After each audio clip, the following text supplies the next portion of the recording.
रात्री जेव्हा मैत्रिणीच्या लग्नातून मी घरी परत येत होते, तेव्हा माझ्या वडिलांनी सांगितले होते की बाळा, घरी एकटी येऊ नकोस. मी तुला स्वतः न्यायला येईन किंवा ड्रायव्हरला पाठवून देईन. मी लग्न कार्याच्या बाहेर उभी होते. माझी गाडी आली होती. मी जशी गाडीत बसले आणि ड्रायव्हरला पाहिले, तशी मी थक्क झाले. कारण ड्रायव्हरच्या जागेवर बसलेला जो माणूस होता त्याला मी ओळखतच नव्हते. उलट तो तर दुसराच कोणीतरी होता. काही वेळानंतर माझे डोळे उघडले, तेव्हा मी स्वतःला एका अंधाऱ्या खोलीत पाहिले. मी कुठे आहे हे मला काही समजतच नव्हते. परंतु जशी मी भानावर आले, तेव्हा त्या खोलीत अतिशय मंद प्रकाश होता. जेव्हा मी ती खोली पाहिली, तेव्हा ती दिसायला खूपच आलिशान होती. त्या खोलीत भिंतीवर लावलेले फोटो पाहून माझे हातपाय कापू लागले. मी पळत दाराकडे गेले आणि खोलीतून पळून जाऊन इच्छित होते. मी जसा दरवाजा ठोठावला तसा दुसऱ्या बाजूने एका माणसाचा आवाज ऐकू आला. जर पुन्हा तू पळण्याचा प्रयत्न केलास तर संपूर्ण खोलीला आग लावून देईन.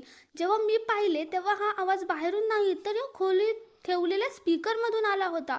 मी नीट पाहिले तर एक कॅमेराही लावलेला होता. माझे नाव दिशा आहे. मी नुकतीच माझी 12वी उत्तीर्ण केली आहे. मला लग्न करण्याची खूप आवड होती. माझेही लवकर लग्न व्हावे आणि मग मी माझ्या पतीसोबत माझे जीवन आनंदाने जगावे, अशी माझी इच्छा होती. मी माझ्या आईशी माझ्या लग्नाविषयी बोलले होते.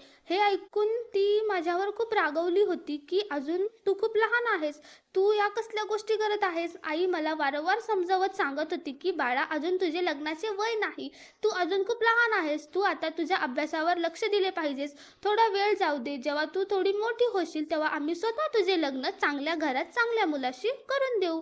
परंतु त्यावेळी न जाणे का माझ्या मनात फक्त एकच गोष्ट पक्की बसली होती की मला आत्ताच लग्न करायचे आहे आणि मी कोणाचेही ऐकण्यास तयार नव्हते. मी माझ्याच हट्टावर ठाम होते. मी जो विचार करत होते तेच योग्य आहे असे मला वाटत होते. आईने जेव्हा माझी ही अवस्था पाहिली तेव्हा तिने याविषयी वडिलांची चर्चा केली.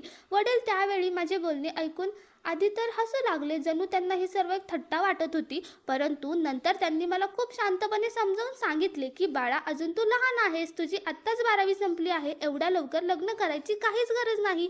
अजून तुला तुझे आयुष्य समजून घ्यायचे आहे, पुढे जायचे आहे. मग योग्य वेळ आल्यावर आम्ही स्वतः तुझे लग्न लावून देऊ. परंतु मला त्यांचे एकही बोलणे समजत नव्हते. मला असे वाटत होते की ते माझे म्हणणे समजूनच घेत नाही आहेत. माझे वडील एक पोलीस अधिकारी होते. त्यांचे नाव विजय होते. ते खूप कडक होते, परंतु मनातून माझ्यावर खूप प्रेम करायचे. तरीही त्यावेळी मला असे वाटत होते की ते माझ्या विरोधात आहेत आणि त्यांना माझा आनंद नको आहे.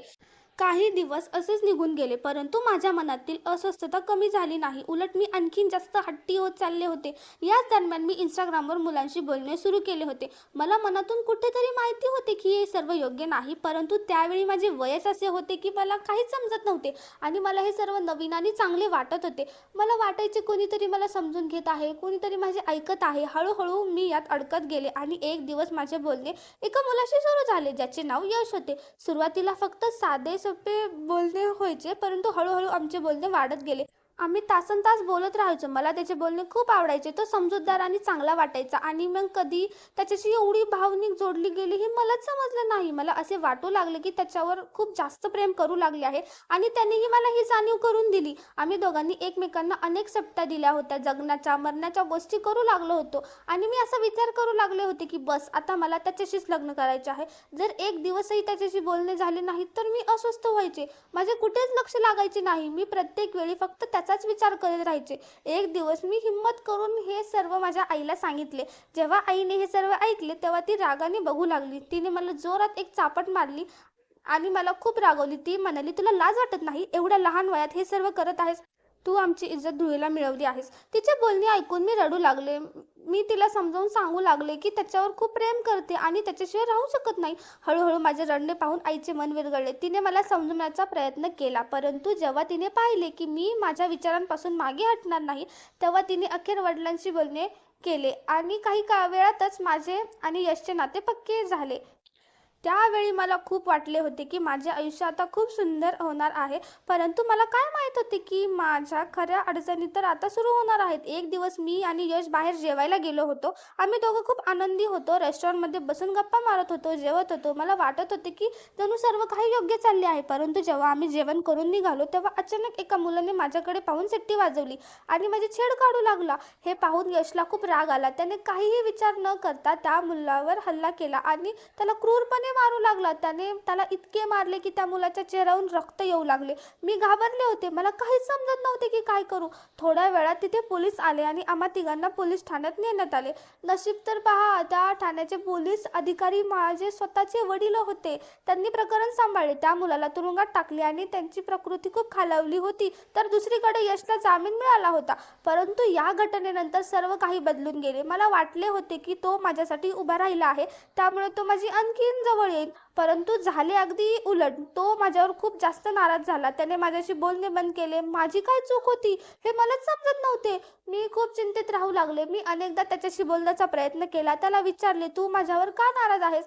तेव्हा त्याने जे उत्तर दिले त्याने मला आतून तोडून टाकले. तो म्हणाला, मला आता तुझ्याशी बोलण्याची इच्छा नाही आणि तुझ्याशी लग्नही करणार नाही. तो म्हणाला की मी त्या मुलींपैकी आहे ज्या स्वतः मुलांना चेतावणी देतात आणि नंतर निष्पाप असण्याचे नाटक करतात. त्याचे हे बोलणे ऐकून माझे हृदय तुटले. मला असे वाटले जणू माझ्या पायाखालची जमीनच सरकली आहे.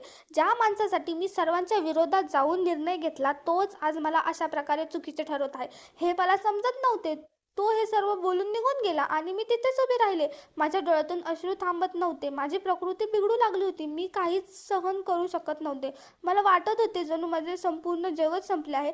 त्या दिवसात माझी प्रकृती इतकी खराब राहू लागली होती की जणू शरीरात अजिबात ताकदच उरली नव्हती. प्रत्येक वेळी चक्कर यायची, छातीत धडधडायचे आणि मग जणू एखाद्या अनोख्या भीतीने भरलेले राहायचे. मी बहुतेक वेळ माझ्या खोलीत गप्प पडून राहायचे आणि कुणाशीही बोलण्याची इच्छा होत नव्हती. आई वारंवार माझ्या जवळ येऊन माझ्या कपाळाला हात लावून विचारायची की काय झाले आहे, परंतु मी एवढंच सांगू शकायचे की काही नाही आई, फक्त थोडी थकली आहे. त्याच दरम्यान एक दिवस जेव्हा मी घरात होते तेव्हाच अचानक बाहेरून मोठा गोंगाट ऐकू आला. जणू कोणीतरी जोर जोरात दरवाजा ठोठावत होते आणि रागाने ओरडत होते. आम्ही सर्व घाबरलो. आई पटकन बाहेरच्या बाजूला पळाली आणि मीही कशी तरी हिंमत करून तिच्या मागे गेले. जसा दरवाजा उघडला तसा एक माणूस समोर उभा होता. त्याच्या हातात बंदूक होती आणि त्याच्यासोबत आणखी 3-4 जण लोक होते. त्याच्या चेहऱ्यावर राग स्पष्ट दिसत होता आणि त्यांच्या डोळ्यात जणू आग जळत होती.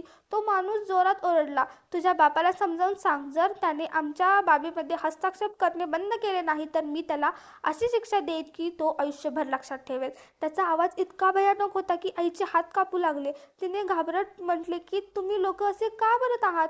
आम्ही तुमचे काय बिघडवले आहे? परंतु तो माणूस आणखीन जास्त रागात आला आणि म्हणाला, तुम्हा लोकांना खूप लवकर सर्व काही समजेल. मग त्याने माझ्याकडे पाहिले आणि एक विचित्र हास्य केले, ज्यामुळे माझे मन आणखीनच घाबरले.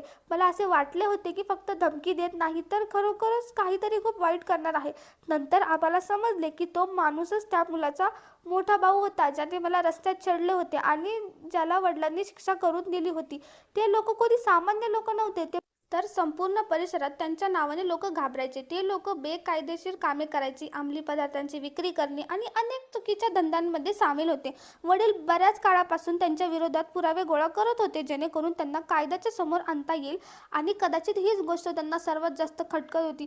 त्या दिवसानंतर घराचे वातावरण पूर्णपणे बदलून गेले होते. आई प्रत्येक वेळी घाबरलेली असायची आणि वडीलही आधीपेक्षा जास्त सतर्क झाले होते. जरी ते बाहेरून मजबूत दिसत असले तरी मी समजू शकत होते की आत अजूनही चिंतेत होते.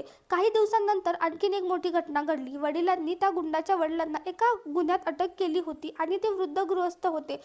तुरुंगातच त्यांना हृदयविकाराचा झटका आला आणि त्यांचा मृत्यू झाला. जरी डॉक्टरांनी स्पष्ट सांगितले की त्यांचा मृत्यू हृदयविकाराच्या झटक्याने झाला आहे, परंतु त्या गुंडाने याचा दोषही वडिलांच्या डोक्यावर टाकला. त्याने मानून घेतले की त्याच्या वडिलांच्या मृत्यूला माझेच वडील जबाबदार आहेत आणि त्याच दिवसापासून त्याने ठरवले की तो आमच्याशी बदला घेऊनच राहील. त्यानंतर तो पुन्हा एकदा आमच्या घरी आला. यावेळी त्याच्या डोळ्यात आधीपेक्षाही जास्त राग होता.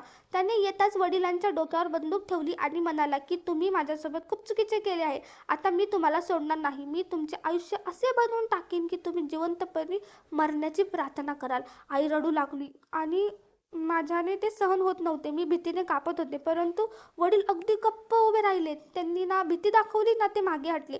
त्या माणसाने आम्हाला धमकी दिली आणि तो निघून गेला, परंतु त्याच्या जाण्यानंतरही त्याची भीती आमच्या घरातच राहिली. प्रत्येक लहानसा आवाजावर आम्ही दचकायचो. प्रत्येक दाराची चाहूल आम्हाला घाबरू लागली होती.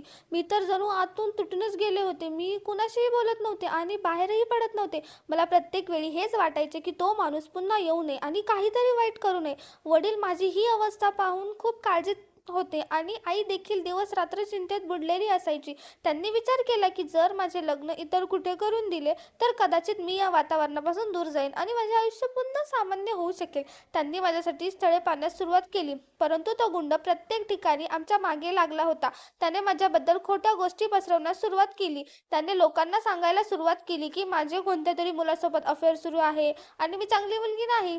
त्याच्या या गोष्टीचा परिणाम असा झाला की जे स्थळं आमच्या घरी यायचे ते काही दिवसातच परत निघून जायचे. लोक वेगवेगळ्या गोष्टी बनवू लागले होते आणि समाजही आमच्याकडे विचित्र नजरेने पाहू लागला होता. वडील खूप मजबूत माणूस होते, परंतु मी पाहू शकत होते की यावेळी तेही खचत होते. एकीकडे त्यांचे कर्तव्य होते आणि दुसरीकडे त्यांचे कुटुंब.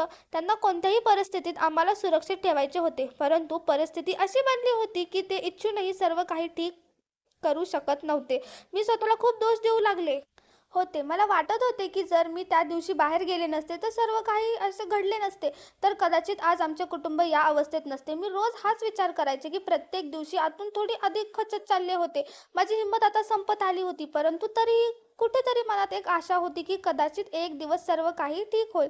कदाचित ती भीती संपली आणि आम्ही पुन्हा एक सामान्य जीवन जगू शकू. परंतु त्यावेळी परिस्थिती अशी होती की प्रत्येक दिवस एक नवीन चिंता घेऊन यायचा आणि प्रत्येक रात्र भीतीच्या छायेत जगावी लागायची. मी हळूहळू आतून खचत चालले होते आणि हे सर्व पाहून माझे आई वडीलही खूप जास्त काळजीत राहू लागले होते.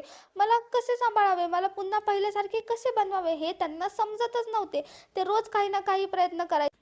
कधी माझ्या आवडीचे जेवण बनवायचे, कधी मला बाहेर फिरायला घेऊन जाण्याची गोष्ट करायची आणि अनेकदा तर ते माझ्या मैत्रिणींनाच घरी बोलवून घ्यायचे, जेणेकरून मी त्यांच्यासोबत हसू शकेन, थोडा वेळ त्यांच्यासोबत घालवीन आणि माझे मन हलके होईल. आई मला प्रेमाने समजवायची आणि म्हणायची की बाळा, अशी स्वतःला कोंडून घेऊ नकोस, आयुष्य इथेच संपत नाही. आणि वडीलही मला वारंवार सांगायचे की तू मजबूत बन, तू माझी मुलगी आहेस, तुला कोणीही तोडू शकत नाही. त्यांचे हे शब्द ऐकून मला थोडी हिंमत मिळायची आणि हळूहळू मी स्वतःला सांभाळण्याचा प्रयत्न करू लागले होते. काही दिवस असेच निघून गेले आणि मी थोडी सामान्य होऊ लागले होते. तेव्हाच एक दिवस माझ्या सर्वात जवळच्या मैत्रिणीचे लग्न होते. ती स्वतः आमच्या घरी आली होती मला आमंत्रण देण्यासाठी आणि तिने खूप प्रेमाने सांगितले होते की तू आली नाहीस तर माझे लग्न अपूर्ण राहील, तू नक्की ये. तिच्या जाण्यानंतर मी बराच वेळ तिच्याबद्दल विचार करत राहिले. मग मी आईला सांगितले की तू पण माझ्यासोबत चल, मला एकटीला बरे वाटणार नाही. तर आईने मला प्रेमाने समजवले की बाळा, हे तुझ्या मैत्रिणीचे लग्न आहे, तू जा, आनंद घे. तिथे मला कोणी ओळखत नाही, मी जाऊन काय करू. तिने मला तयार होण्यास मदत केली, माझे केस विंचरले, मला एक चांगला सूट परिधान करून दिला आणि जेव्हा मी तयार झाले तेव्हा खरोखरच मी खूप सुंदर दिसत होते. बऱ्याच दिवसानंतर मी स्वतःला आरशात पाहून हलकेसे हसले होते. संध्याकाळी मी लग्नात गेले. तिथे सर्व काही चांगले होते. प्रकाश, संगीत, हास्य, विनोद, सर्व काही इतके छान वाटत होते की काही वेळासाठी मी माझे सर्व दुःख वेदना विसरून गेले होते. मी माझ्या मैत्रिणींसोबत वेळ घालवला. आम्ही दोघींनी गप्पा मारल्या आणि ती वारंवार माझ्याकडे पाहून आनंदी होत होती की मी आले आहे. हळूहळू रात्र झाली आणि लग्न संपू लागले. तेव्हाच माझ्याकडे वडिलांचा फोन आला. त्यांनी सांगितले की बाळा, एकटी येऊ नकोस, मी किंवा तर स्वतः येतो किंवा ड्रायव्हरला पाठवत आहे, तू तिथेच थांब, मी तुला न्यायला येईन. मी त्यांना म्हटले की बाबा, घर जवळच आहे, मी स्वतः येईन. परंतु त्यांनी कडक शब्दात नकार दिला आणि म्हणाले, नाही, तू एकटी येणार नाहीस, मीच न्यायला येईन किंवा ड्रायव्हर येईल, तू फक्त बाहेर वाट पहा. मी त्यांचे ऐकले आणि म्हटले ठीक आहे. मग मी बाहेर उभी राहून वाट पाहू लागले. थोड्या वेळानंतर एक मुलगा आला आणि म्हणाला की बाहेर गाडी आली आहे, कदाचित तुला न्यायलाच आली आहे. मला वाटले वडिलांनी ड्रायव्हरला पाठवले असेल. मी बाहेर गेले आणि खरोखरच ती गाडी अगदी तशीच होती जशी आमच्या घरी होती. मी जास्त विचार न करता त्यात जाऊन बसले. परंतु जसे मी आत बसले आणि मी ड्रायव्हरकडे पाहिले तसे माझे भानच हरपले. माझे हृदय जोरजोरात धडधडू लागले आणि मला असे वाटले जणू माझ्या पायाखालची जमीनच सरकली आहे. कारण तो माणूस ना आमच्या घरचा ड्रायव्हर होता ना माझे वडील होते. मी घाबरले आणि मी लक्षपूर्वक त्याचा चेहरा पाहिला तर मी सुन्न झाले. तोच गुंड होता ज्याचे नाव विवान होते. तोच ज्याने मला आधी आम्हाला धमकी दिली होती. तो जो माझ्या मागे लागला होता. मला समजले की मी अडकले आहे. त्याने गाडी वेगाने पुढे नेली आणि मी ओरडू लागले की मला सोडून दे, मला उतरायचे आहे, मला घरी जायचे आहे. परंतु त्याने माझे एकही ऐकले नाही. मी रडत राहिले, ओरडत राहिले. मी गाडीचा दरवाजा उघडून उडी मारण्याचा प्रयत्नही केला, परंतु त्याने माझे हात घट्ट पकडला आणि रागाने म्हणाला, जर तू पुन्हा असा प्रयत्न केलास तर तुझे नुकसान होईल. तू जिवंत तर वाचशील, पण तुझे हातपाय तोडून टाकेन आणि तू आयुष्यभरासाठी लाचार होशील.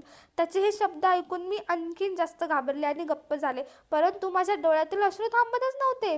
थोड्या वेळानंतर गाडी एका मोठ्या आलिशान घरासमोर जाऊन बसली. तिथे आधीपासूनच काही लोक उभे होते आणि वातावरण पाहून मला समजले की काहीतरी खूप चुकीचे घडणार आहे. ते लोक मला जबरदस्तीने आत घेऊन गेले. मी त्यांच्याशी लढत राहिले, त्यांना सांगत राहिले की मला सोडून द्या, परंतु कोणीही माझे ऐकणारे नव्हते. आत जाऊन त्याने स्पष्ट सांगितले की तो माझ्याशी लग्न करणार आहे. मी रागात आणि भीतीच्या वातावरणात स्पष्ट नकार दिला आणि म्हटले, मी तुझ्यासारख्या माणसाशी कधीच लग्न करणार नाही. तू माझे आयुष्य आधीच उद्ध्वस्त केले आहेस. तुझ्या भावामुळे माझे नाते तुटले आणि माझे आयुष्य विखुरले गेले. आता तू मला जबरदस्तीने स्वतःसोबत बांधू इच्छितोस. मी तुला कधीच माफ करणार नाही. परंतु त्याला माझ्या बोलण्याने काहीच फरक पडला नाही. त्याने माझे एकही ऐकले नाही. त्याने जबरदस्तीने सर्व व्यवस्था करून ठेवली होती. मी रडत राहिले, ओरडत राहिले, पण कोणीही मला मदत केली नाही. जेव्हा वकिलासमोर स्वाक्षरी करण्याची वेळ आली तेव्हा मी स्पष्ट नकार दिला. मी म्हणाले की मी हे लग्न मानत नाही. परंतु त्याने माझ्या डोक्यावर बंदूक ठेवली आणि शांत आवाजात म्हणाला, जर तू स्वाक्षरी केली नाहीस तर मी इथेच तुला गोळी मारेन. त्याच क्षणी मी पूर्णपणे खचून गेले होते. माझ्याकडे कोणताही मार्ग नव्हता. मी कापत्या हातांनी रडत रडत त्या कागदपत्रावर स्वाक्षऱ्या केल्या आणि त्याच क्षणी मला असे वाटले जणू माझे आयुष्य माझे राहिले नाही. मी फक्त एका कैदेत अडकले आहे, जिथून निघणे आता माझ्यासाठी जवळजवळ अशक्य होते. मी त्या खुर्चीवर बसले होते आणि असे वाटत होते जणू माझ्या आतली सर्व ताकद संपली आहे. माझे अश्रू थांबतच नव्हते. मी सतत रडत होते आणि समजूच शकत नव्हते की माझ्यासोबत हे सर्व काय होत आहे. काही वेळापूर्वीपर्यंत सर्व काही ठीक होते. मी माझ्या मैत्रिणीच्या लग्नात होते, तिथे हसत होते, लोकांना भेटत होते आणि आता अचानक माझे संपूर्ण आयुष्य उलटापालट झाले होते. मला वाटत होते की जणू मी एखादे वाईट स्वप्न पाहत आहे. परंतु हे स्वप्न नव्हते, ही वस्तुस्थिती होती आणि हीच गोष्ट मला आतून तोडत होती. माझे हात कापत होते, हृदय वेगाने धडधडत होते आणि श्वास घेणेही कठीण वाटत होते. खोलीत असलेले लोक हळूहळू बाहेर निघून गेले आणि दरवाजा बंद झाला. आता त्या खोलीत फक्त मी आणि विवान उरलो होतो. खोलीत शांतता होती, परंतु माझ्या मनात जणू वादळ उठले होते. मी भीतीने कापत होते. तेव्हाच तो माझ्याकडे आला आणि शांत आवाजात म्हणाला, चल उठ, आता मी तुला तुझ्या बाबांच्या घरी सोडून येतो आणि मग त्यांना समजेल की बेइज्जती काय असते. त्याच्या डोळ्यात विचित्र राग होता आणि त्याच्या चेहऱ्यावर एक असे हास्य होते ज्याने मला आणखीन भीती वाटू लागली होती. मग थोड्या वेळासाठी थांबला आणि म्हणाला, परंतु त्याआधी मी तुझ्यासाठी एक व्हिडिओ बनवीन आणि त्यात तू बोलशील की तू तुझ्या मर्जीने माझ्याशी लग्न केले आहेस आणि तू माझ्यावर प्रेम करतेस. हे ऐकताच माझ्या पायाखालची जमीन सरकली. मला वाटले जणू माझा श्वास थांबेल. मी रडत रडत त्याच्यासमोर हातपाय जोडून उभे राहिले आणि त्याला सांगू लागले की कृपया असे करू नकोस. मी तुझ्या समोर हात जोडतो. मला अशा प्रकारे बदनाम करू नकोस. माझ्यासोबत असे करू नकोस. परंतु त्याने माझे बोलणे ऐकण्याचा अजिबात प्रयत्न केला नाही. तो अचानक माझ्या खूप जवळ आला आणि त्याने माझे केस पकडून त्याने मला जोरात स्वतःकडे खेचले. माझ्या डोक्यात तीव्र वेदना झाल्या आणि मी वेदनेने किंकाळले. तो रागाने म्हणाला, मला तुझ्याकडून बदला घ्यायचा आहे आणि मी हा बदला घेऊनच राहणार. तुझ्या बाबांनी माझे आयुष्य उद्ध्वस्त केले. माझ्या बाबांच्या मृत्यूचे कारण तुझे वडील आहेत. त्यांनी माझ्या संपूर्ण कुटुंबाला संपवून टाकले. माझा भाऊ आज मुख्य तुरुंगात आहे आणि तो जेव्हा मी तुझ्या बाबांकडे गेलो होतो, मी त्यांना म्हटले होते की माझ्या भावाला सोडून द्या. मला त्याचा जामीन करायचा होता, परंतु त्यांनी माझे एकही ऐकले नाही. उलट त्यांनी माझा व्हिडिओ बनवला आणि इंटरनेटवर टाकले. संपूर्ण शहरात माझी बेइज्जती झाली. लोक माझी थट्टा उडवायचे. मला प्रत्येक ठिकाणी कमी लेखले गेले आणि आज मीही तेच करेन. मी तुझा व्हिडिओ बनवीन आणि सर्वत्र पसरवीन, जेणेकरून तुझ्या बाबांनाही त्याच वेदना जाणवतील ज्या मी सहन केल्या आहेत. त्याचे बोलणे ऐकून मी पूर्णपणे खचून गेले होते. माझ्या मनातील भीती आणि वेदना इतकी वाढली होती की मला काही समजतच नव्हते. मी रडत रडत त्याला म्हटले की असे करू नकोस, कृपया मला सोडून दे. मी तुझे काय बिघडवले आहे. परंतु त्याने माझे काहीच ऐकले नाही. त्याने त्याच्या खिशातून फोन काढला आणि रेकॉर्ड करणे सुरू केले. त्याच क्षणी मला वाटले की आता सर्व काही संपले. माझी इज्जत, माझ्या कुटुंबाची इज्जत, सर्व काही एका क्षणात धुळीला मिळाले. मी जोरजोरात रडू लागले आणि तेव्हाच माझ्या डोक्यात एक विचार आला. मी स्वतःला सांभाळत त्याला म्हटले, तू असे कसे करू शकतो. मी आता तुझी पत्नी आहे, तुझी इज्जत आहे. जर तू माझा व्हिडिओ बनवून लोकांना दाखवशील तर लोक तुलाच दोष देतील. ते म्हणतील की तुझी पत्नी अशी आहे. लोक तुझी थट्टा उडवतील. तुला आवडेल का की लोकांनी तुझ्याकडे पाहून हसावे. माझे हे बोलणे ऐकून तो काही क्षणासाठी थांबला. त्याचा हात हळूहळू खाली आला. त्याने फोन खाली केला आणि त्याचा चेहरा बदलला, जणू तो पहिल्यांदाच माझे बोलणे समजून घेण्याचा प्रयत्न करत असावा. त्याने आपले डोके खाली केले आणि तो काहीच बोलला नाही. खोलीत अचानक शांतता पसरली. मी अजूनही रडत होते, परंतु माझ्या मनात कुठेतरी एक लहानशी आशा निर्माण झाली होती की कदाचित माझे बोलणे त्याच्या मनापर्यंत पोहोचले. कदाचित तो हे सर्व करण्यापासून थांबेल. कदाचित अजूनही सर्व काही पूर्णपणे संपलेले नाही. मी त्याच्याकडे पाहत होते आणि त्याच्या चेहऱ्यावरील भाव वाचण्याचा प्रयत्न करत होते. मला समजत नव्हते की तो काय विचार करत आहे, परंतु एवढे नक्कीच जाणवत होते की त्याच्यात आतही कुठेतरी काहीतरी सुरू आहे. त्याच्या रागाच्या मागे कदाचित वेदना आहेत, कदाचित तोही आतून तुटलेला आहे, परंतु त्याची पद्धत चुकीची होती, खूप चुकीची होती. मी त्या क्षणी फक्त हेच इच्छित होते की तो थांबावा, त्याने मला जाऊ द्यावे आणि हे सर्व इथेच संपून जावे. परंतु मला माहीत नव्हते की पुढे काय होणार आहे आणि माझे आयुष्य कोणत्या वळणावर जाणार आहे. मी फक्त तिथेच उभी राहून रडत राहिले आणि मनात एकच प्रार्थना करत होते की काहीतरी करून हे सर्व संपून जावे आणि मी माझ्या घरी परत पोहोचावे, जिथे माझी आई आणि वडील माझी वाट पाहत असतील. कदाचित तेही काळजीत असतील. कदाचित त्यांना काहीच कल्पना नसेल की त्यांच्यासोबत काय झाले आहे आणि मी इथे कोणत्या अवस्थेत आहे. हाच विचार करून माझे मन आणखीन भरून यायचे आणि मी पुन्हा रडू लागायचे. त्या खोलीतील प्रत्येक गोष्ट मला अनोळखी वाटत होती आणि प्रत्येक क्षणी मला भीती वाटत होती की आता पुढे काय होईल. मी फक्त एका लहानशा आशेच्या बळावर उभी होते की कदाचित अजूनही सर्व काही ठीक होऊ शकते. कदाचित अजूनही माझे आयुष्य पूर्णपणे संपलेले नाही. कदाचित एखादा चमत्कार होईल जो मला या संकटातून बाहेर काढेल. मला काहीच समजत नव्हते. माझ्या डोक्यात फक्त एकच विचार वारंवार फिरत होता की मी इथून बाहेर कशी पडू, मी कसे माझ्या घरी पोचावे आणि वडिलांना सर्व काही सांगावे. मी पूर्णपणे घाबरले होते आणि स्वतःला अगदी एकटे अनुभवत होते. माझे अश्रू थांबण्याचे नावच घेत नव्हते. मी रडत रडत जमिनीवर बसले होते आणि कधी माझा डोळा लागला हे मलाच समजले नाही. कदाचित थकवा आणि भीतीने मिळून मला काही वेळासाठी बेशुद्ध केले होते. मग अचानक मोठ्या आवाजाने माझे डोळे उघडले. तो आवाज इतका जास्त होता की घाबरून उठून बसले. मला वाटले काहीतरी मोठे घडत आहे. आवाज खोलीच्या बाहेरून येत होता, जणू कोणीतरी कोणाशी तरी वाद घालत होते. मी हळूहळू उठून दरवाजापाशी गेले आणि कान लावून ऐकू लागले. माझे हृदय खूप वेगाने धडधडत होते आणि तेव्हाच मला आवाज स्पष्ट ऐकू आला. तो विवान होता आणि कोणाशी तरी बोलत होता. परंतु जेव्हा मी लक्षपूर्वक ऐकले तेव्हा माझे श्वास जणू थांबले, कारण जे ते दुसरे कोणी नसून माझे स्वतःचे वडील होते. वडील मला शोधत शोधत तिथपर्यंत पोहोचले होते. ते वारंवार त्यांना विचारत होते की मी कुठे आहे आणि माझा त्याच्याकडे असण्याचा संशय व्यक्त करत होते. परंतु विवान खूप हुशारीने प्रत्येक गोष्टीचा नकार देत होता आणि खोटे बोलत होता. मी त्याला माझ्याबद्दल काहीच सांगितले नाही. हे सर्व ऐकून माझी अवस्था आणखीन खराब झाली. मी लगेच दाराच्या दिशेने पळाले आणि तो उघडण्याचा प्रयत्न केला. परंतु जसा मी दाराला स्पर्श केला, मला जोराचा झटका बसला, जणू करंट लागला असावा आणि मी मागे पडले. माझ्या शरीरात वेदनेची लाट उसळली, परंतु त्या वेदनेपेक्षा मला या गोष्टीची जास्त भीती वाटत होती की वडिलांपर्यंत माझा आवाज पोहोचू शकत नव्हता. मी उठले आणि पूर्ण ताकदीने ओरडू लागले, बाबा मी इथे आहे, बाबा मला वाचवा, हा माणूस मला मारून टाकेल, मी इथेच आहे, हा खोटं बोलत आहे, तुम्ही माझा आवाज ऐका, मला इथून बाहेर काढा. मी जोरजोरात रडत होते, ओरडत होते, परंतु माझा आवाज बाहेर जात नव्हता. जणू ती खोलीच अशी बनवली होती की आवाज आतच तर येऊ शकत होता पण बाहेर जाऊ शकत नव्हता. मी पूर्ण ताकदीने दरवाजा ठोठवत राहिले, परंतु काहीच फायदा झाला नाही. काही वेळ मला वडिलांचा आवाज ऐकू येत राहिला. मग अचानक सर्व काही शांत झाले आणि त्यांचा आवाज येणे बंद झाले. कदाचित ते तिथून निघून गेले होते. हा विचार करून माझे मन जणू तुटले. मी तिथे जमिनीवर बसले आणि पुन्हा रडू लागले. मला वाटत होते मी त्यांच्या इतके जवळ असूनही त्यांच्यापासून किती दूर आहे आणि मी इच्छूनही काही करू शकत नाही आहे. काही वेळानंतर खोलीचा दरवाजा उघडला आणि आत तोच विवान आला. त्याने माझ्याकडे पाहिले आणि एका हलक्याशा हास्यासह म्हणाला, तुला माहीत आहे, आता थोड्या वेळापूर्वी तुझा बाप इथे आला होता तुला शोधत. मी त्याला स्पष्ट सांगून दिले की तू इथे नाहीस आणि तो इतका मूर्ख निघाला की त्याने माझ्या बोलण्यावर विश्वास ठेवून निघूनही गेला. त्यानेच त्याचे बोलणे ऐकून मला खूप राग आला. मी त्याला रागात म्हटले, तू माझ्या वडिलांना ओळखत नाहीस. ज्या दिवशी त्यांनी तुला शोधून काढले ना, ते तुला जिवंत सोडणार नाहीत, ते तुला संपवून टाकतील. तो माझे बोलणे ऐकून हसू लागला आणि म्हणाला, तू खूप मोठ्या गैरसमजात आहेस मुलगी, तुला काहीच माहीत नाही. त्याचे हे बोलणे ऐकून मी थोड्या वेळासाठी शांत झाले, परंतु मी त्यावेळी त्याच्या बोलण्यावर जास्त लक्ष दिले नाही. तो हे बोलून तिथून निघून गेला आणि मला पुन्हा त्याच खोलीत एकटे सोडून गेला. आता मी पूर्णपणे त्या खोलीत कैद होते. दिवस रात्र तिथेच निघून जायचे. एक मोलकरीण यायची, जेवण देऊन निघून जायची. मी तिच्याशी बोलण्याचा प्रयत्न करायचे, परंतु ती काहीच बोलायची नाही, फक्त गप्प राहून आपले काम करून निघून जायची. ती खूप मोठी खोली होती आणि खूप आलिशान होती, परंतु माझ्यासाठी ती एका तुरुंगापेक्षा कमी नव्हती. मी त्या खोलीचा प्रत्येक कोपरा पाहिला होता, प्रत्येक खिडकी, प्रत्येक दरवाजा. कुठूनही बाहेर पडण्याचा मार्ग नव्हता. मी रोज फक्त हाच विचार करत राहायचे की कसे पळावे, कसे इथून निघावे. एक दिवस मी ठरवले की मी प्रयत्न नक्कीच करेन.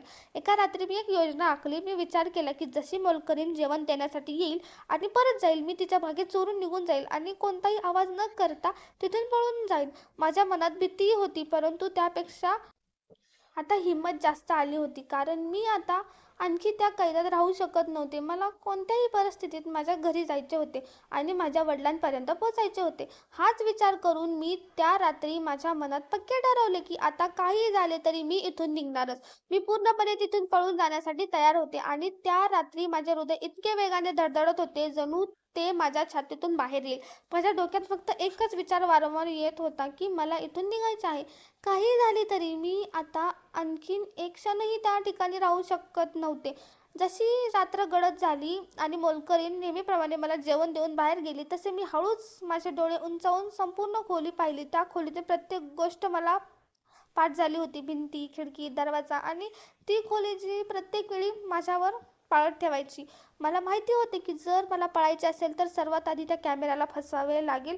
मी हळूच उठले. माझे हात कापत होते, परंतु माझ्या आत एक हिंमतही होती जी मला पुढे जाण्यास भाग पाडत होती. मी बेडजवळ गेले आणि उशीचे कव्हर काढले आणि खूप हळू पावले टाकत कॅमेऱ्याजवळ गेले. माझे हृदय जोरजोरात धडधडत होते. मला वाटत होते की जणू प्रत्येक आवाज बाहेरपर्यंत जात आहे. परंतु मी स्वतःला सांभाळले आणि त्या कॅमेऱ्यावर उशीचे कव्हर टाकून दिले, जेणेकरून मला कोणी पाहू शकणार नाही. त्याच क्षणी मला वाटले जणू मी माझ्या कैद्याची एक मोठी भिंत तोडली आहे. त्यानंतर मी पटकन बेडवरची चादर काढली आणि ती खिडकीच्या भागाला घट्ट बांधून दिली. मी एकदा खाली डोकावून पाहिले तर अंधार होता आणि मला भीतीही वाटत होती, परंतु माझ्याकडे दुसरा कोणताही मार्ग नव्हता.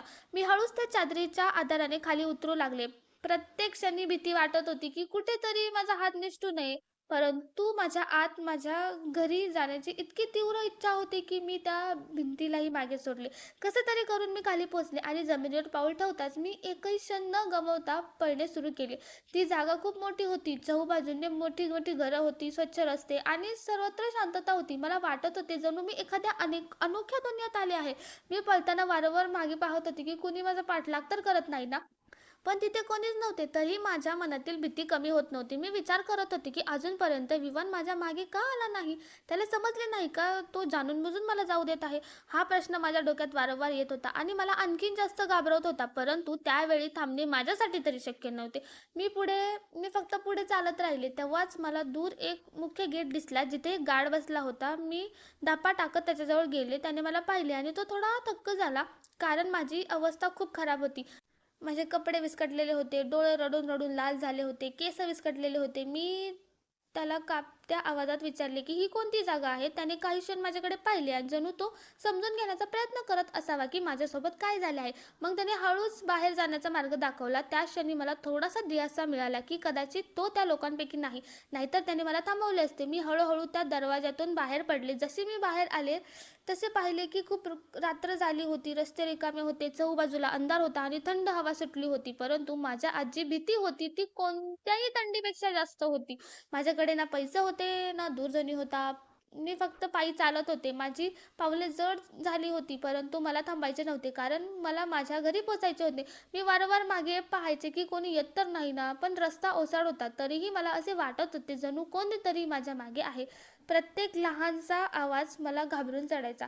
कुठे कुत्रे भुंकायचे तर मी डचकायचे, कुठे झाडाची पाने हालायची तर मला वाटायचे कोणीतरी लपले आहे. मी माझे अश्रू पुसत पुढे चालत राहिले. माझ्या डोक्यात फक्त एकच चेहरा होता, माझ्या वडिलांचा, आणि अशीच एक आशा होती की जशी मी घरी पोहोचेन सर्व काही ठीक होईल. ते मला पाहतील आणि सर्व काही समजून घेतील, मला वाचवतील. मी चालता चालता थकले होते. माझ्या पायात इतकी वेदना होत होती की जणू आता पुढचे पाऊल उचललेच जाणार नाही. परंतु मनात जी हिंमत होती ती मला पुढे नेत होती. मी स्वतःला वारंवार समजावत होते की बस थोडे अजून चालायचे आहे, बस घरी पोचायचे आहे, मग सर्व काही ठीक होईल. सुमारे 2 तास चालत राहिल्यानंतर अखेर मी माझ्या घराजवळ पोहोचले. जसे मी माझ्या घराला पाहिले, माझ्या डोळ्यातून अश्रू वाहू लागले. मला वाटले की जणू मी एखाद्या भयानक स्वप्नातून बाहेर आले आहे. माझे मन थोडे हलके झाले आणि मी वेगाने गेटच्या दिशेने वाढले. माझे पाय कापत होते, परंतु मनात एक सुखवाह शांतता होती की दरवाजाजवळ जाऊन जोरात दरवाजा ठोठावला. त्याच क्षणी मला वाटले जणू माझ्या शरीरात पुन्हा जीव आला आहे. मी वारंवार दरवाजा ठोठावत होते आणि रडत होते. माझ्या मनात फक्त हाच विचार होता की आता सर्व काही ठीक होईल. आता मी माझ्या घरी आले आहे. आता मला कोणीही नुकसान पोहोचू शकत नाही. आता वडील मला वाचवतील. मी तिथेच उभी राहून रडत राहिले आणि दरवाजा उघडण्याची वाट पाहत राहिले. जणू माझे संपूर्ण जगच त्या दरवाजाच्या मागे उभे असावे आणि जसा तो उघडेल माझी सर्व अडचण संपून जाईल आणि मी माझ्या वडिलांच्या कुशीत सुरक्षित होईल. आणि त्या क्षणाची वाट पाहताना माझे श्वासही जणू थांबले होते. दरवाजा जसा उघडला आणि मी समोर वडिलांना उभे पाहिले तसे माझ्या मनात एक विचित्र दिलासा आला. मला वाटले की आता सर्व काही ठीक होईल. मी पळत जाऊन त्यांच्या गळ्यात पडेन आणि ते मला आपल्या छातीशी लावून घेतील जसे प्रत्येक वेळी घ्यायचे. परंतु जसे मी त्यांच्याजवळ जाऊ लागले त्यांनी आपला हात पुढे करून मला थांबवले आणि मला स्वतःपासून दूर केले. त्याच क्षणी माझे हृदय जणू तुटले. मी तिथेच थांबले आणि त्यांच्याकडे पाहू लागले. मला समजलेच नाही की हे काय होत आहे. त्यांच्या चेहऱ्यावर कोणताही आनंद नव्हता, कोणताही दिलासा नव्हता. जणू मी त्यांच्यासाठी कोणी आपली नाही तर एखादी ओझे बनले आहे. मी कापत्या आवाजात त्यांना विचारले, बाबा तुम्हाला माहित नाही माझ्यासोबत काय झाले. मला त्या माणसाने जबरदस्ती पळवून नेले. त्याने मला डांबून ठेवले होते. मी कशी तरी तिथून आज पळून आले आहे. मी घाबरले होते. मला वाटले की तुम्ही मला शोधत असाल. परंतु माझे बोलणे पूर्णही झाले नव्हते की त्यांनी खूप थंड आवाजात म्हटले, तू यावेळेस इथे काय करत आहेस? तुला तुझ्या पतीच्या घरी असायला हवे. तुझे लग्न झाले आहे. तू तिथून पळून का आली आहेस? तू हे योग्य केले नाहीस. त्यांच्या तोंडातून हे ऐकून मला असे वाटले जणू कोणीतरी माझ्या पायाखालची जमीनच ओढून घेतली आहे. मी तिथेच उभी राहिले. माझे डोके शून्य झाले. मला समजत नव्हते की ते काय म्हणत आहेत. काय त्यांना सर्व काही माहीत आहे तरीही ते असे का बोलत आहेत. मी पटकन त्यांचा हात पकडला आणि रडत रडत म्हटले, बाबा तुम्ही काय म्हणत आहात? त्याने मला जबरदस्तीने पळवले होते. त्याने मला धमकावून लग्न केले आहे. हे लग्न नाही, हे चुकीचे आहे. तुम्ही असे कसे म्हणू शकता? तेव्हाच आई आतून पळत बाहेर आली. मी तिला पाहून आणखी जोरात रडू लागले आणि तिच्या गळ्यात पडण्यासाठी पुढे झाले. परंतु तिनेही मला आपल्याजवळ येऊ दिले नाही. तिनेही तीच गोष्ट सांगितली, दिशा तू इथे काय करत आहेस? तुला तर तुझ्या सासरी असायला हवे. तू तिथून पळून आली आहेस, हे योग्य केले नाहीस. हे ऐकून माझे हृदय पूर्णपणे तुटले. मला वाटले जणू माझे संपूर्ण जगत संपले आहे. ज्या लोकांकडून मला सर्वात जास्त आशा होती तेच लोक मला समजून घेत नव्हते. मी तिथेच जमिनीवर बसले आणि रडू लागले. माझे अश्रू थांबतच नव्हते. मला समजतच नव्हते की मी काय करू. तेव्हाच वडिलांनी आईला सांगितले, विवादला फोन कर आणि त्याला बोलवून घे. त्याला सांग की त्याची पत्नी आमच्या घरी आहे. त्याने येऊन तिला घेऊन जावे. हे ऐकताच माझ्या हृदयाची धडधड आणखीन वेगाने वाढली. मी भीतीने उठले आणि त्यांच्याजवळ जाऊन म्हणाले, बाबा तुम्ही असे का करत आहात? मला वाटले होते तुम्ही मला वाचवाल, तुम्ही मला शिक्षा द्याल. परंतु तुम्ही तर मला त्याच माणसाकडे पाठवत आहात. त्यांनी माझ्याकडे पाहिलेही नाही आणि जाऊन खुर्चीवर बसले. जणू त्यांना माझी काही काळजीच नाही. काही वेळात विवान घराच्या आत आला. त्याला पाहताच माझी भीती आणखीन वाढली. माझे श्वास जणू थांबले. मी लगेच आईच्या मागे जाऊन लपले आणि रडत रडत म्हणाले, मला त्याच्यासोबत जायचे नाही. हा मला मारून टाकेल. हा मला बदनाम करू इच्छितो. हा माझा व्हिडिओ बनवत होता. परंतु माझे बोलणे कोणीच ऐकले नाही. वडिलांनी माझा हात पकडला आणि मला त्याच्यासमोर उभे केले आणि कडक आवाजात म्हणाले, हा तुझा पती आहे. तुझे त्याच्याशी लग्न झाले आहे. आता तुला त्याच्यासोबत राहायचेच आहे. तुला स्वतःला लग्न करायचे होते. आता जेव्हा लग्न झाले आहे तर ते निभवावेच लागेल. त्यांचे शब्द माझ्या हृदयात टोचले. माझ्या कानांना विश्वास बसत नव्हता. मी आतून पूर्णपणे तुटले होते. मला असे वाटत होते जणू माझे जग संपले आहे. मी शेवटच्या वेळी आश्चर्य वडिलांकडे पाहिले की कदाचित ते मला थांबवतील. परंतु त्यांनी आपली नजर फिरवली. विवानने माझा हात घट्ट पकडला आणि मला बाहेर घेऊन जाऊ लागला. मी वारंवार मागे वळून पाहत होते परंतु कोणीही मला थांबवण्यासाठी आले नाही. बाहेर त्याची काळी आणि पांढरी गाडी उभी होती. त्याने दरवाजा उघडला आणि मला आत बसण्यास सांगितले. मी नकार दिला तर त्याने जबरदस्ती मला पकडून गाडीत बसवले. माझे अश्रू थांबतच नव्हते. मी सतत रडत होते. गाडी चालू झाली आणि काही वेळ आम्हा दोघांमध्ये शांतता राहिली. मग त्याने माझ्याकडे पाहिले आणि हळू आवाजात म्हणाला, तू खूप निष्पाप आहेस. तुला काहीच माहीत नाही. तुझा बाप तसा नाही जसा तू विचार करतेस. तो एक प्रामाणिक पोलिसवाला नाही. तो लोभी आहे. तो लोकांकडून पैसे घेतो आणि त्यांची कामे करतो. त्याने जे माझ्याबद्दल केले आहे त्याचा बदला मी घेऊनच राहीन. त्याचे हे बोलणे ऐकून मी आणखीन जास्त घाबरले. मला समजत नव्हते की काय खरे आणि काय खोटे. आपलेच माझ्या विरोधात का झाले होते? गाडी अंधारात पुढे धावत होती आणि विवानचे ते शब्द माझ्या डोक्यात चक्रावून टाकत होते. माझे वडील एक लाचखोर पोलीस अधिकारी ज्यांना मी आजवर माझा आदर्श मानत होते, ज्यांच्या कडक स्वभावाला मी त्यांचे कर्तव्य समजत होते, ते पैशासाठी लोकांवर अन्याय करत होते. विवान खोटे बोलत होता की खरे हे मला समजत नव्हते. पण माझ्या आई वडिलांनी मला ज्या प्रकारे घराबाहेर काढले होते ते पाहता विवानच्या शब्दांमधली कडू सत्यता मला नाकारता येत नव्हती. गाडी एका मोठ्या डोंगराळी भागाच्या दिशेने जात होती. काही वेळाने गाडी एका जुन्या आणि प्रचंड मोठ्या वाड्यासमोर थांबली. विवानने गाडी बंद केली आणि माझ्याकडे पाहिले. त्याच्या चेहऱ्यावर आता तो मागचा राग नव्हता, तर एक वेगळीच शांतता होती. तो शांतपणे म्हणाला. मी घाबरताच गाडीबाहेर आले. तो मला वाड्याच्या आत घेऊन गेला. तिथे कोणीच नव्हते. त्याने मला एका खोलीत नेले, जिथे जेवणाचे ताट आधीच सजवून ठेवले होते. जेवून घे, मला कोणावरही उपाशीपोटी अत्याचार करायला आवडत नाही, विवान म्हणाला आणि जाण्यासाठी वळला. मी माझी सर्व हिंमत एकटावली आणि मागून ओरडले, तू माझ्या वडिलांचा बदला माझ्याकडून का घेत आहेस? माझी काय चूक आहे यात? विवान डोळ्यात पुन्हा एकदा वेदना चमकली. कारण तुझ्या वडिलांनी फक्त माझ्या भावालाच तुरुंगात टाकले नाही, तर माझ्या प्रामाणिक वडिलांवर खोटा आळ आणून त्यांना इतके छळले की त्यांचा तुरुंगातच मृत्यू झाला. तुझ्या वडिलांनी एका मोठ्या गुन्हेगाराकडून कोट्यावधी रुपये घेऊन माझ्या कुटुंबाला उद्ध्वस्त केले. मी पोलीस ठाण्यात त्यांच्यासमोर हात जोडत होतो, पण त्यांनी माझ्या लाचारीचा व्हिडिओ बनवून ते इंटरनेटवर टाकला. माझी बदनामी केली. मला त्यांना दाखवून द्यायचे आहे की जेव्हा स्वतःचे कुटुंब रस्त्यावर येते तेव्हा काय वेदना होते. तो खोलीबाहेर निघून गेला आणि दरवाजा बाहेरून बंद झाला. मी तिथेच जमिनीवर कोसळले. एका रात्रीत माझी स्वप्ने, माझे कुटुंब, माझा स्वतःच्या वडिलांवरचा असलेला विश्वास पूर्णपणे नष्ट झाला होता.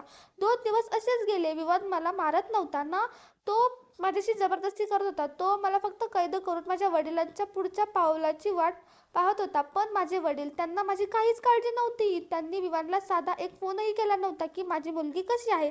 तिसऱ्या दिवशी रात्री अचानक वाड्याच्या बाहेर गाड्यांचा मोठा आवाज आला. पोलिसांच्या गाड्यांचे सायरन वाजू लागले. मला वाटले की वडील मला वाचवायला आले.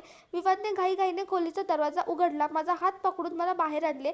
समोर माझे बाबा विजय यांच्या पोलीस फौजा फाट्यासकट उभे होते, पण त्यांच्या चेहऱ्यावर एका बापाची काळजी नव्हती, तर एक क्रूर हसू होते.